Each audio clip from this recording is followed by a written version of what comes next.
हमारे हरि हारिल की लकरी, मनक्रम बचन नंद नंदन उर, ए दृढ़ करि पकरी, जागत सोवत स्वप्न दिवस निश कान कान जकरी, सोत व्याधि हमको ले आए, देखी सुनी न करी, यह तो सूरत नहीं ले सौंपो जिनके मन चकरी। प्रस्तुत पद में गोपियां भ्रमर को संबोधित करती हुई कहती हैं कि उद्धव को कृष्ण के प्रति अपनी भक्ति का स्वरूप वे समझाते हैं। गोपियां कहती हैं कि हे भ्रमर, हे उद्धव, श्री कृष्ण हमारे लिए हारिल पक्षी की लकड़ी के समान हैं। जिस प्रकार हारिल पक्षी को लकड़ी से अत्यधिक प्रेम होता है, वह हर समय अपने पंजों में लकड़ी को दबाए रखता है, अर्थात उसका साथ नहीं छोड़ता है। उसी प्रकार नंद नंदन अर्थात श्री कृष्ण को हमने अपने हृदय में मन वचन और कर्म से धारण किया हुआ है। हम तो सोते जागते स्वप्न में रात दिन कान्हा कान्हा की जकरी माने रट लगाए रहती हैं। सुनत जोग लागत है ऐसो जीव करवी ककड़ी, और तुम्हारी ये योग साधना की बातें हमें कड़वी ककड़ी के समान लगती हैं, अर्थात जिस प्रकार कड़वी ककड़ी चखते ही मुंह कड़वा हो जाता है और उसे खाने की इच्छा नहीं रहती, उसी प्रकार का योग संबंधी पहला शब्द सुनते ही हमारे मन में विरक्ति हो उठती है। तब पूरी चर्चा सुनना तो हमारे लिए असह्य हो जाता है। सो तो व्याधि हमको ले आए, देखी सुनी न करी, ये तो सूरत नहीं ले सौंपो जिनके मन चकरी। सूरदासी कहते हैं कि उन गोपियां उद्धव को और भी चिढ़ाती हुई कहती हैं, उद्धव, आप तो हमारे लिए ऐसी बीमारी जिसका नाम योग है ले आए हैं, जिसे हमने ना तो कभी देखा और ना कभी सुना, और ना ही ये बीमारी हमें कभी हुई है। ये योग रूपी बीमारी तो आप उन्हें ले जाकर के सौंप दीजिए जिनके मन चक्री हैं। चक्री माने चंचल, चलायमान है। तात्पर्य है कि योग साधना उनके लिए आवश्यक होती है जिनके मन चंचल होते हैं। हमारा मन तो श्री कृष्ण के स्मरण में स्थिर है, हमारा मन स्थिर है, इसलिए हमें इस तुम्हारी योग साधना की कोई भी आवश्यकता नहीं है। ऊधो जोग जोग हम नाही, अबला सार ज्ञान कह जाने, कैसे ध्यान धराही, तेई मुंदन नयन कहत हो हरि मूरत जिन माही, ऐसी कथा कपट की मधुकर हमते सुनी न जाही, श्रवण चीर सिर जटा बंदावो, ए दुख कौन समाही, चंदन तज अंग भस्म बतावत, बिरह अनल अतिदाही, जोगी भ्रमत जाहि लगी भूले, सोतो है अपमाही, सूर्य श्यामत नारी ना पल छिन ज्यों घटते परछाही। आगे गोपियां कहती हैं कि हे उद्धव, हम तुम्हारी इस योग साधना के योग्य नहीं हैं। यहाँ पर जोग शब्द दो बार आया है। तो पहले जोग शब्द का अर्थ है योग साधना और दूसरे जोग का अर्थ है योग्य होना, अर्थात यहाँ पर यमक अलंकार है। यमक अलंकार की परिभाषा भी है कि जहाँ पर कोई शब्द एक से अधिक बार प्रयोग किया जाए और प्रत्येक बार उसके अर्थ भी अलग अलग हों तो यमक अलंकार होता है। तो गोपियां यही बात कहती हैं कि उद्धव जी, हम सब अबला स्त्रियां हैं, आपकी योग्य साधना के योग्य नहीं हैं। तुम का अबला सार ज्ञान का जाने, कैसे ध्यान कराही, कहा तुम जिस प्रकार निराकार और निर्गुण ब्रह्म का उपदेश दे रहे हो, हम उसका ध्यान कैसे करें क्योंकि हमारी बुद्धि उस ज्ञान को धारण करने में समर्थ नहीं है। तेई मूमन नयन कहते हो हरि मूर्त जिन माही, क्योंकि आप कहते हो कि अपने नेत्र बंद करके उस निराकार ब्रह्म का स्मरण करो, ध्यान करो। तो कहा हमारे उन नेत्रों में तो भगवान श्री कृष्ण की मूर्ति पहले से ही निवास कर रही है, तो भला ऐसे में किसी दूसरे का ध्यान कैसे किया जा सकता है। ऐसी कथा कपट की मधुकर हम तय सुनी न जाही। तो वो कहती हैं कि ऐसे हमारे साथ छल प्रपंच से भरी हुई योग योग की ऐसी कहानी हम नहीं सुन सकते हैं, हमसे सहन नहीं होता है। फिर श्रवण चीर सिर जटा बंधावो, ये दुख कौन समाही, और चंदन तज अंग भस्म बतावत बिरह अनल अतिदाही। श्रवण माने कान। वो कहते हैं योग साधना के लिए तुम तो योगियों के समान हमसे भी कानों को चिरवाने, जटा बंधाने की बातें कह रहे हो, तो भला हम इन कामों को करके हमें कैसे शांति मिल सकती है। हम तो अपने शरीर की विरह की अग्नि को शांत करने के लिए चंदन का लेप करते हैं, और तुम कहते हो कि शीतल चंदन का त्याग करके शरीर पर भस्म लगाइए, तो भला इससे हमारे शरीर की तपन तो और भी अधिक बढ़ जाएगी। जोगी भ्रमत जाहि लग भूले, सोतो है अपमाही, सूर श्यामते न्यारी ना पलछन ज्यों घटते परछाही। आगे गोपियां कहती हैं कि हे उद्धव, जिस प्रकार योगी जन जिस ब्रह्म को पाने की आशा में योगी योगी लोग भ्रमित हो रहे हैं, भूल जाते हैं का वह ब्रह्म तो हमारे अंदर ही निवास कर रहा है। अपमाही माने शरीर के भीतर का वह परमात्मा तो हमारे भीतर ही निवास कर रहा है। का ठीक उसी प्रकार से जैसे शरीर से उसकी परछाई को अलग नहीं किया जाता, एक भी पल के लिए नहीं, एक भी क्षण के लिए नहीं, का उसी प्रकार से हम अपने आराध्य श्री कृष्ण से एक पल के लिए भी अलग नहीं हो सकते हैं। यहाँ पर श्री कृष्ण के प्रति गोपियों के अनन्य प्रेम और योग साधना की निरर्थकता को प्रकट किया गया है। रस वियोग श्रृंगार है, यमक रूपक इत्यादि अलंकार हैं। अगला पद देखें। लरिकाई को प्रेम कहो अली कैसे छूटत, कहा कहो ब्रजनाथ चरित अंतर्गत लूटत। बह चितवन वह चाल मनोहर, वह मुस्कान मंद धुनि गावनी। नटवर वेश नंद नंदन को, वह विनोद वह बनता आवनी। चरण कमल की सौह करत हूँ, यह संदेश मोहि विषसम लागत।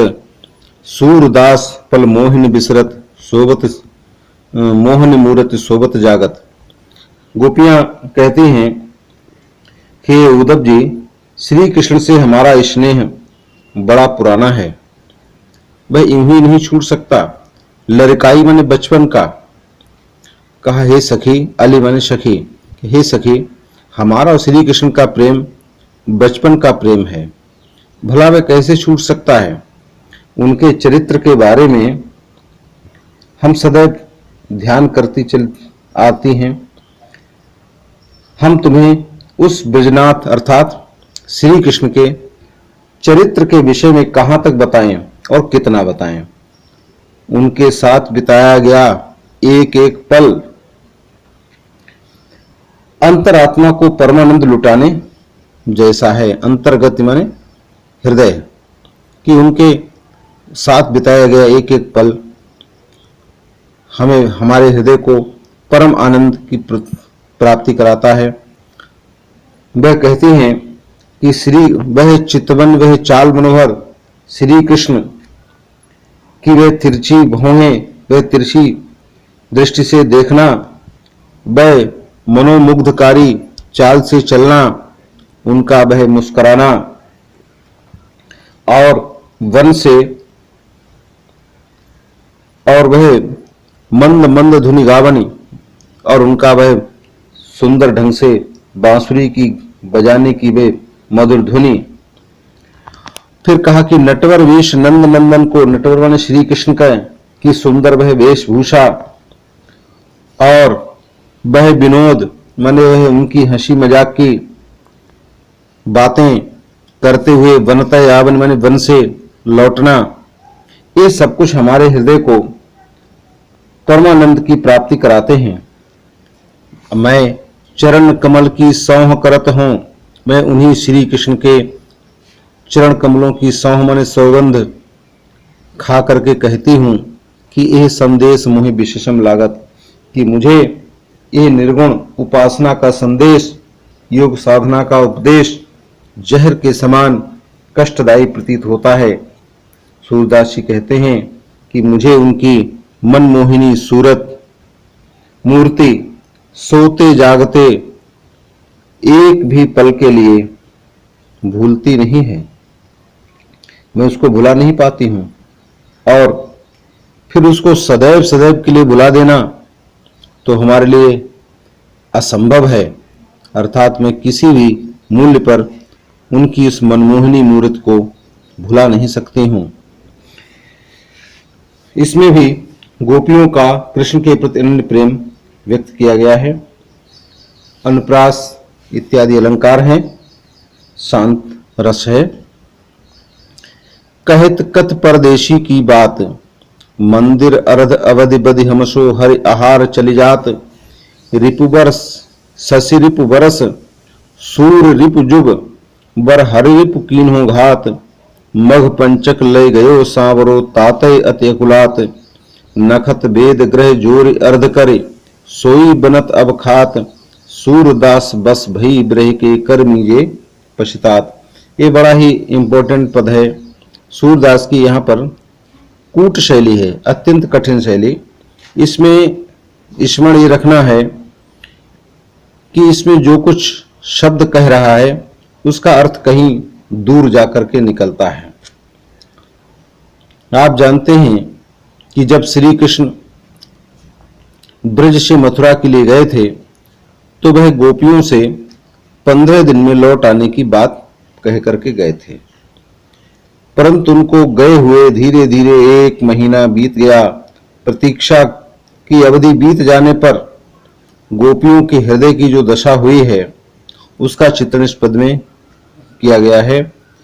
अपने मन की व्यथा का वर्णन करते हुए गोपियां उद्धव से कहती हैं कि कहत कत परदेशी की बात, अर्थात हे उद्धव जी, तुम हमसे उस परदेशी अर्थात श्री कृष्ण की क्या बात कहते हो।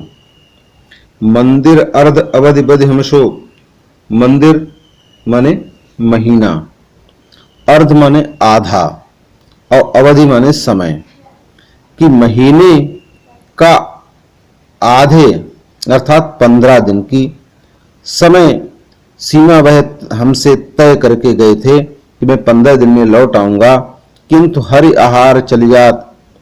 हरि माने सिंह होता है और आहार माने भोजन।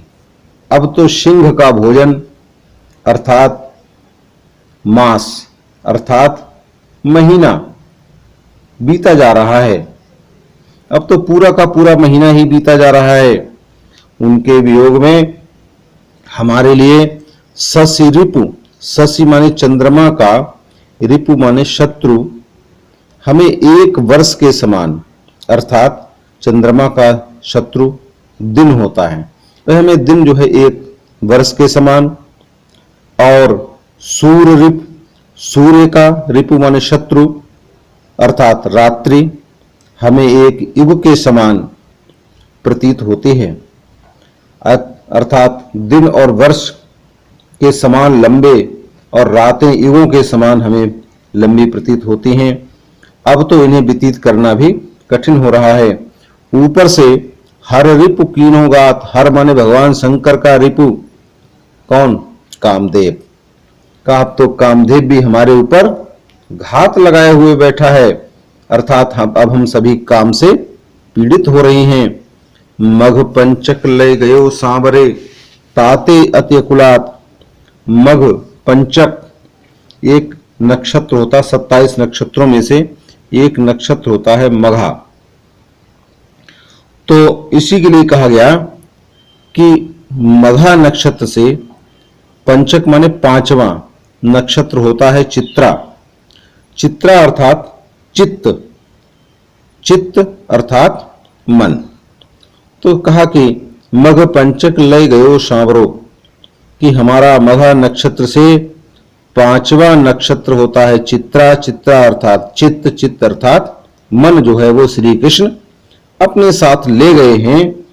इसलिए हमारे जो प्राण हैं ताते अति अकुलात, हमारे प्राण इसलिए अत्यधिक व्याकुल हो रहे हैं, बेचैन हो रहे हैं।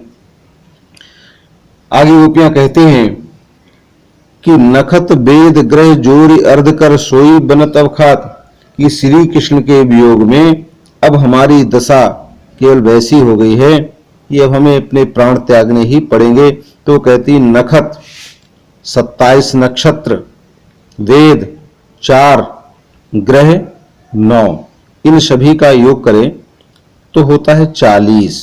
27 और नक्षत्र हैं, 4 वेद 31 हो गए और 9 ग्रह 40। इन सबको जोड़ करके फिर अर्ध करें, उनका आधा करके जो उत्तर निकल के आता है अर्थात 20 का मतलब विष, जहर का, अब उन श्री कृष्ण के वियोग में विष खा करके मरने के अतिरिक्त हमारे लिए कोई अन्य उपाय शेष नहीं रह गया है। आगे सूरदास जी कहते हैं, गोपियां कह रही हैं कि उद्धव कि हम तो सब तरह बिरह के वश में हो गए हैं। सूरदास बस भई बिरह के, कि अब हम सब बिरह के वश में हैं। अब जो है हाथ मलमल करके पश्चाताप कर रही हैं कि हमने व्यर्थ में ही श्री कृष्ण से प्रेम किया, हमें उनसे प्रेम नहीं करना चाहिए। यदि आज हमने उनसे प्रेम ना किया होता तो हमारी ये आज दुर्दशा ना होती। इसमें दृष्टकूट शैली में इसको लिखा गया है। सूरदास के प्रति जहां अपनी सरलता और सरसता से सभी को मुग्ध करते हैं, वहीं उन्होंने कुछ कूट पदों की रचना भी की है, जिनके अर्थ की खोज में बड़े बड़े विद्वानों की बुद्धि भी भ्रमित हो जाती है। ये यहाँ पर एक कूट शैली का लिखा हुआ एक पद है। भाषा वियोग ब्रज है और वियोग श्रृंगार रस है। निस्दिन बरसत नयन हमारे, सदा रहित वर्षा ऋतु हम पर, जबतय श्याम सिधारे, द्रग अंजन न रहित निशिवासर, कर कपोल भय कारे, कंचुक पट सूखत नय कबहू, उर्बिच बहत पनारे, आंसू सलिल सबय भई काया, पलन जात ऋषि टारे, सूरदास प्रभु यही परेखो, गोकुल काहि विसारे। अपनी अत्यंत दारुण दशा का वर्णन करती हुई गोपियां उद्धव से कहती हैं कि उद्धव निस्दिन बरसत नयन हमारे, निस माने रात, दिन हमारे नयन जो हैं आंखें जो हैं आंसुओं से भरी रहती हैं, अर्थात निरंतर आंसुओं से की वर्षा होती रहती है। यद्यपि वैसे वर्षा साल में एक बार ही आती है, लेकिन श्री कृष्ण के जाने के बाद हमारे ऊपर जो वर्षा ऋतु आई तो वह कभी जाने का उसने नाम ही नहीं लिया। कि जबते श्याम सिधारे, जब से श्री कृष्ण हमें छोड़कर गए हैं तब से हमारे ऊपर सदैव वर्षा ऋतु छाई रहती, सदा रहित वर्षा ऋतु हम पर छाई रहती है। श्याम मेघों के चले जाने पर तो वर्षा ऋतु समाप्त हो जाती है, काले काले बादल चले जाते हैं, लेकिन जब तक यहाँ श्याम घन अर्थात श्री कृष्ण गए हैं तब से वर्षा ऋतु छाई हुई है। तो इन आंसुओं के कारण हमारे आंखों में कभी काजल नहीं रुकता। द्रग अंजन, द्रग माने आंखों में, अंजन माने काजल, निशि माने दिन, वासर निशि माने रात, वासर माने दिन, कि हम अपनी आंखों में जो काजल लगाते हैं वह श्री कृष्ण के वियोग में बहते हुए आंसुओं के कारण काजल ठहर ही नहीं पाता है, और आंसुओं के साथ बहकर उसने हमारे गालों को और वक्ष स्थल को भी काला कर दिया। कर कपोल भय कारे, कि हमारे कर माने हाथ और कपोल माने गाल काले हो गए हैं।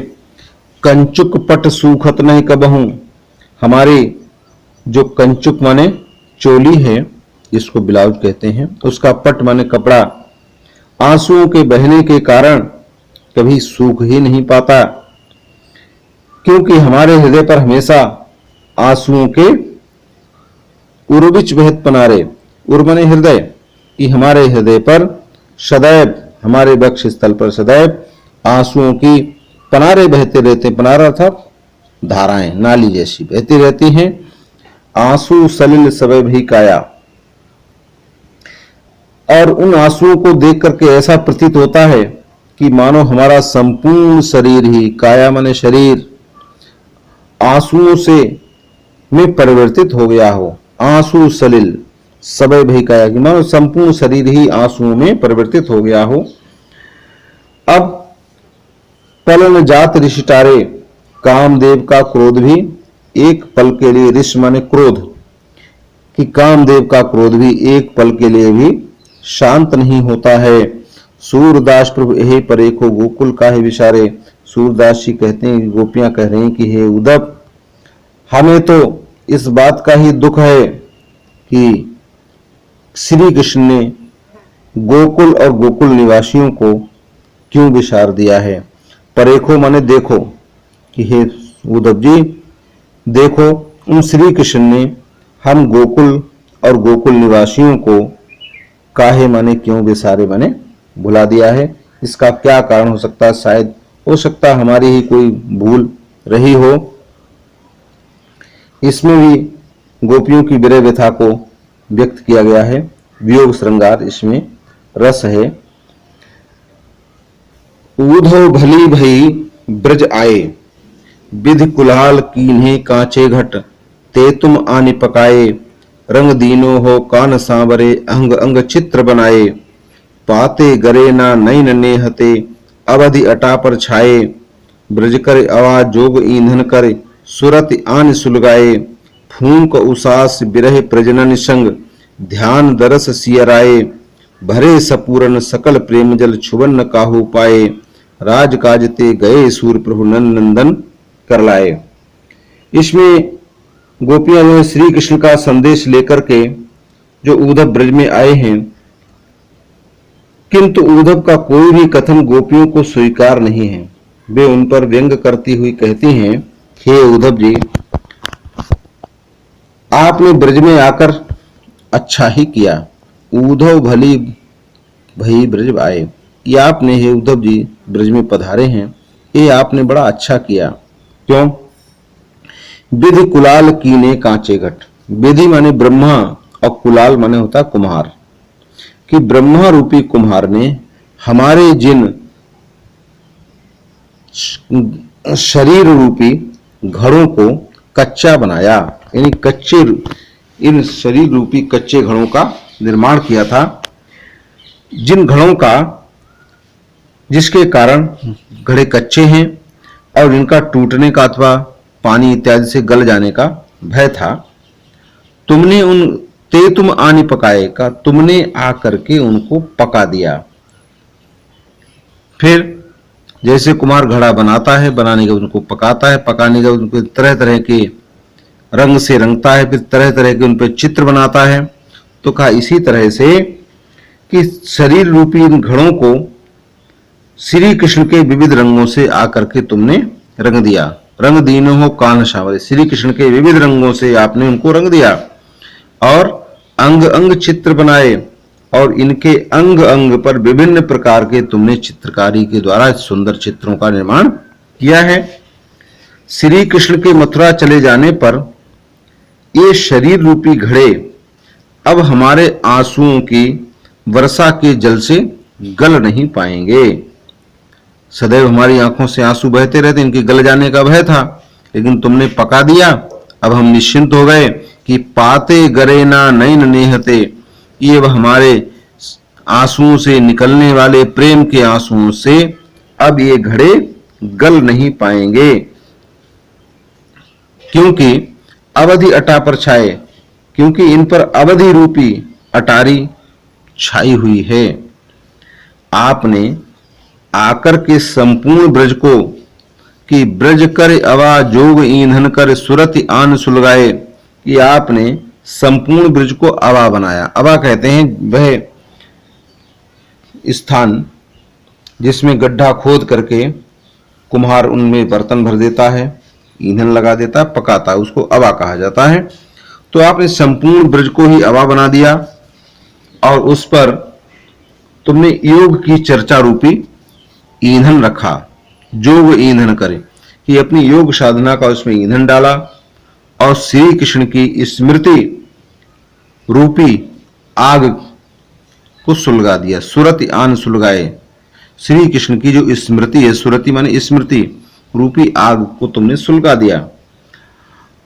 फूंक उसास बिरह प्रजरन संग, और तब उस अग्नि में हमारी निश्वासों, निश्वास माने जोर जोर से श्वास लेना छोड़ना, ये क्रिया निश्वास कहलाती है। तो का निश्वासों की वायु से बिरह की जो अग्नि जल उठी, जिससे शरीर रूपी घड़े पक गए और ध्यान दरस सियराए। फिर इन्हें श्री कृष्ण के दर्शन प्राप्त करने की इच्छा और ध्यान से आपने इन सबको शीतल कर दिया।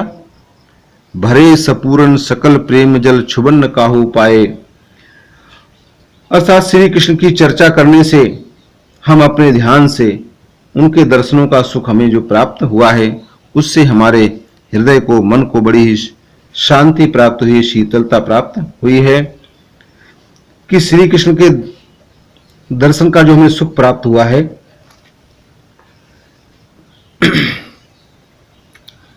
आज तक का भरे सपूरन सकल प्रेम जल, अब ये घड़े पूरी तरह से प्रेम के जल से भरे हैं और आज तक कोई भी इनका स्पर्श नहीं कर पाया। छुबन न काहू पाए, कोई स्पर्श नहीं कर पाया। सूरदास जी कहते हैं कि गोपियां कह रही हैं कि राज काजते गए सूरप्रभु नंद नंदन कर लाए, कि वे श्री कृष्ण नंद नंदन के लिए इस घड़े जो हैं सुरक्षित रखे हुए हैं। कौन से श्री कृष्ण? जो राजकाज से मथुरा गए हैं, ये घड़े उन्हीं के लिए सुरक्षित हैं। जब भी वे लौट करके आएंगे, उन्हें ये घड़े अर्थात हमारे शरीर अनछुए और पूर्णता सुरक्षित ही मिलेंगे। गोपियों को विश्वास है कि श्री कृष्ण एक ना एक दिन अवश्य लौट करके आएंगे। इसमें भी वियोग श्रृंगार रस है, अनुप्रास इत्यादि अलंकार हैं। अंतिम पद देखिए, अखियां हरि दर्शन की भूखी, कैसे रहत रूप रस रांची, ए बतियां सुन रूखी। अवधि गनत इकटक मग जोगत, तब इतनो नहीं झूठी। अब यह जोग संदेशो सुन सुन, अत्यकुलानी दुखी। बारक बह मुख आने दिखावो, दुहिपय पवत प्यतुखी। सूर सुकत हठ नाव चलावत, ये सरिता है रूखी। गोपियां कहती हैं कि श्री कृष्ण की निर्गुण भक्ति एवं योग साधना की बातें सुन सुन करके गोपियों का मन नीरसता से भर गया। उनके मन को श्री कृष्ण के दर्शनों की ही लालसा लगी हुई है। वे उद्धव से कहती हैं कि अखियां हरि दर्शन की भूखी है उद्धव जी, हमारी इन आंखों को श्री कृष्ण के दर्शनों की ही इच्छा है। वे सदैव उनके लिए, उनके दर्शनों के लिए ही व्याकुल रहती हैं।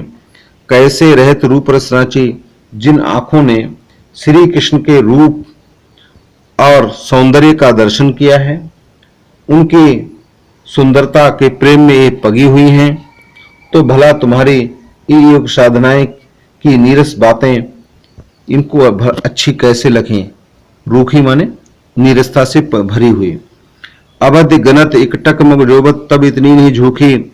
श्री कृष्ण के लौटने की अवधि माने समय, और गनत माने गिनते गिनते, इकटक माने टकटकी लगा करके, मग माने रास्ता, जोबत माने देखते देखते, तब इतनी नहीं झूठी, तब ये इतनी दुखी नहीं हुई थी जितनी कि तुम्हारी ये योग साधना की बातें सुन सुन करके दुखी हो गई। कि अब ये योग संदेशो सुन सुन अति कुलानी दुखी, अब ये तुम्हारी योग साधना की बातें सुन सुन करके अत्यधिक अकुलानी व्याकुल हो गई हैं और दुखी हो गई हैं।